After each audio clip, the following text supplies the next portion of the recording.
দ্রোহের অনল আর অশ্রুসিক্ত নয়নে চিরবিদায় জানানো হলো ইনকিলাব মঞ্চের আহ্বায়ক শরীফ ওসমান বিন হাদিকে। বাংলাদেশের জাতীয় কবি কাজী নজরুল ইসলামের সমাধির পাশে চিরনিদ্রায় শায়িত করা হলো তাকে। তার আগে জাতীয় সংসদ ভবনের দক্ষিণ প্লাজায় হাদির নামাজে জানাজা রূপ নেয় জনস্রোতে। অন্তর্বর্তী সরকারের প্রধান উপদেষ্টা পরিষদ সদস্য, বিএনপি, জামায়াত, এনসিপি সহ বিভিন্ন রাজনৈতিক দলের নেতারা অংশ নেন জানাজায়। এ সময় প্রধান উপদেষ্টা ডক্টর মোহাম্মদ ইউনূস বলেন, হাদি বেঁচে থাকবেন সব বাংলাদেশির বুকে। আমাদের সঙ্গে বার্তা কক্ষ থেকে যুক্ত হচ্ছেন সহকর্মী মিজান আহমেদ ও চর্চার সম্পাদক সোহরাব হাসান। শুরুতে যেতে চাই মিজান আহমেদ আপনার কাছে। মিজান, আপনি আজ সারাদিন হাদির এই স্টোরিগুলো কাভার করেছেন। যেই জনস্রোত আজকে আমরা দেখেছি হাদিকে বিদায় জানাতে এসেছেন যারা, সে সময় সবার আসলে একটাই দাবি ছিল, পরিবার এবং পুরো এই দেশবাসী সবাই হাদির এই হত্যার বিচার দাবি করেছেন। 24 ঘন্টার আলটিমেটামও দেওয়া হয়েছে। এ বিষয়ে বিস্তারিত জানাবেন আমাদের। যেমনটি আমাদের প্রতিবেদনগুলোতে আমাদের সহকর্মীরা তুলে ধরেছেন, ঠিক তেমনিভাবে আপনি যেমনটি প্রশ্নটি করলেন, আসলে সবার একটাই প্রত্যাশা। কারণ গত 7টি দিন স্বরাষ্ট্র মন্ত্রণালয় কি পদক্ষেপ নিয়েছে সেই বিষয়টি স্পষ্টভাবে জাতির কাছে তুলে ধরার জন্য ইনকিলাব মঞ্চ থেকে কিন্তু আজকে দাবি জানানো হয়। এর পাশাপাশি হাদির বড় ভাই আবু বকর সিদ্দিক, যিনি তার নামাজে জানাজায় ইমামতি করেছেন, তিনিও কিন্তু বলেছেন যে তার পরিবারের কিন্তু কোনো প্রত্যাশা কারো কাছে নেই। তারা শুধু চান হাদি হত্যার বিচারটি যেন তারা দেখতে পারেন।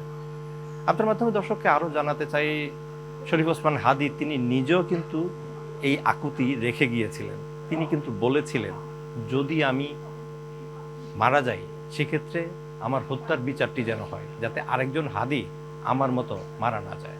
পাশাপাশি তার আরেকটি আকুতিও ছিল, তার সন্তানটির দিকে যেন কেউ দেখে। এর পাশাপাশি আজকে যারা আসছে, প্রত্যেকটা মানুষের কথার মধ্যে হাদির প্রতি তাদের যে ভালোবাসা, সেই ভালোবাসা কিন্তু স্পষ্ট। এরা কিন্তু ইনকিলাব মঞ্চের শুধু লোক না, সব দলের লোকই ছিল আজকে।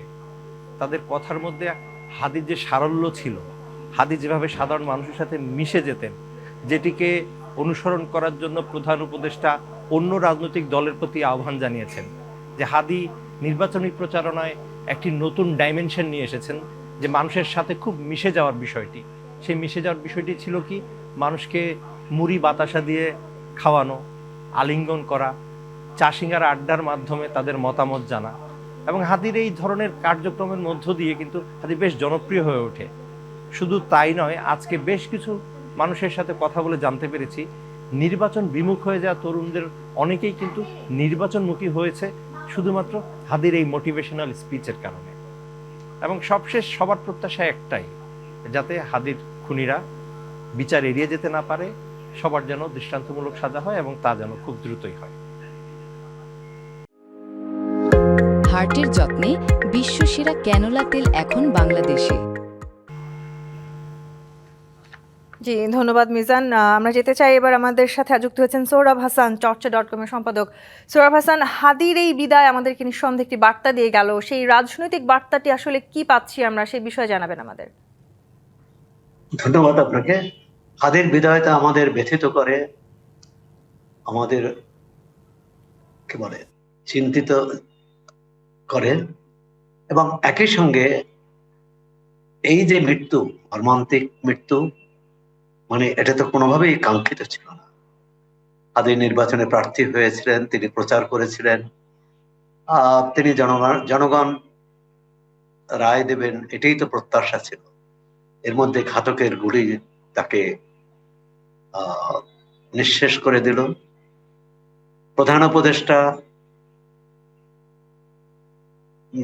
জানা যায় অনেক কথা বলেছেন, আবেগের কথা বলেছেন, হাদির পথ অনুসরণের কথা বলেছেন, তার আদর্শ ধারণ করার কথা বলেছেন। কিন্তু একটি প্রতিশ্রুতি অন্তত আমি আপনাদের খবরে যেটা পেলাম, তার হত্যাকারীদের বিচারের আওতায় আনা হবে বা বিচার নিশ্চিত করা হবে, এই প্রতিশ্রুতি কিন্তু আমি অন্তত শুনিনি। সুতরাং এটি কিন্তু খুব জরুরি ছিল, যেটি পরবর্তীকালে তার ভাই, তার অন্য স্বজন, দলের সহযোদ্ধা, তাদের সবারই আকুতি যে হাদিকে কে হত্যা করবে, সেই হত্যাকারী কোথায়। 1 সপ্তাহেরও বেশি সময় পার হয়ে গেছে। সুতরাং কোনো কিন্তু এখনো সরকারের পক্ষ থেকে কোনো সূত্র দিতে পারেনি, যে কারণে ওই দলের একজন নেতা যিনি বলেছেন 24 ঘন্টার মধ্যে তার এই আহ, অগ্রগতি জানাতে হবে, না হলে তাদের পদত্যাগ দাবি করেছেন। আমি মনে করি সরকার এই বিষয়টি অন্য বিষয়ে, এবং সরকার একটা ধন্যবাদ পেতে পারে যে সরকার তার পরিবারের দায়িত্ব নিয়েছে। অবশ্যই একজন এরকম তরুণ রাজনীতিক যিনি অকালে চলে গেলেন, তার পরিবারের দায়িত্ব নেওয়া রাষ্ট্রেরই দায়িত্ব বলে মনে করি। কিন্তু একই সঙ্গে তার হত্যাকারীর যদি বিচার না হয়, তাহলে এই দায়িত্ব নেওয়া কিন্তু খুব সার্থকতা লাভ করবে না। সেটি ব্যক্তির সহায়তা হবে, কিন্তু রাষ্ট্রের যে ন্যায় বিচার প্রতিষ্ঠা, গণতন্ত্র প্রতিষ্ঠা, সেটি কিন্তু আমরা মানে তার প্রতিফলন দেখব না। সুতরাং প্রথমত হচ্ছে যে তিনি সত্যি সত্যি তার ঘাতক বাংলাদেশের ভিতরে আছে কিনা, থাকলে তাকে খুঁজে বের করা, আর যদি বিদেশে চলে গিয়ে থাকে, তাহলে প্রশ্ন আসে যে কিভাবে গেল, কাদের সহযোগিতায় গেল। আহ আমরা তো অনেক হত্যাকাণ্ডের যার সঙ্গে জড়িত ব্যক্তি বা ঘাতকদের এভাবে পালিয়ে যেতে দেখেছি। এবং বিদেশে, দেশের ভিতরে থাকলে একজন অপরাধীকে ধরা যত সহজ, বিদেশে গেলে তাকে ফিরিয়ে আনা কিন্তু কঠিন, যদি ওই দেশ রাজি না হয়।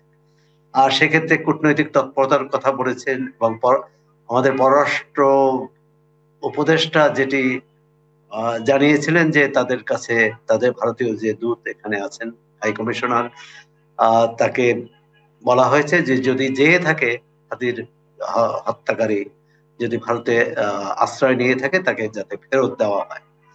এখন প্রথমত হচ্ছে সরকার এখানে কিন্তু স্পষ্ট কিছু করছে না যে হত্যাকারী দেশের ভিতরে আছে না বাইরে গেছে। পররাষ্ট্র উপদেষ্টার কথা একটু বোঝা যায় যে সরকারে হয়তো সন্দেহ বা সংশয় যে গেছে।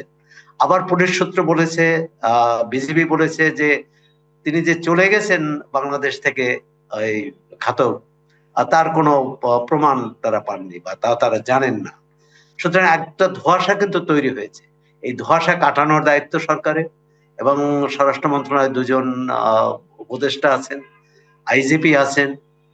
আমার মানে আমরা বলতে চাই যে তাদের দায়িত্ব এ ব্যাপারে জনগণকে আশ্বস্ত করা, ওই পরিবারকে আশ্বস্ত করা। হাদির নীতি আদর্শ কতটা ধারণ করবে সরকার, সেটি অনেক পরের কথা, কিন্তু সবার আগে দরকার তার হত্যাকারীদের আইনের আওতায় এনে বিচার করা, তাদের শাস্তি নিশ্চিত করা। তাহলে অন্তত ওই পরিবারটি কিছুটা হলেও আশ্বস্ত হবে, এবং একই সঙ্গে এই ঘটনার পুনরাবৃত্তি রোধ করা যাবে বলে আশা করি। জি, সোহরাব হাসান, আপনাকে ধন্যবাদ আমাদের সাথে যুক্ত হবার জন্য।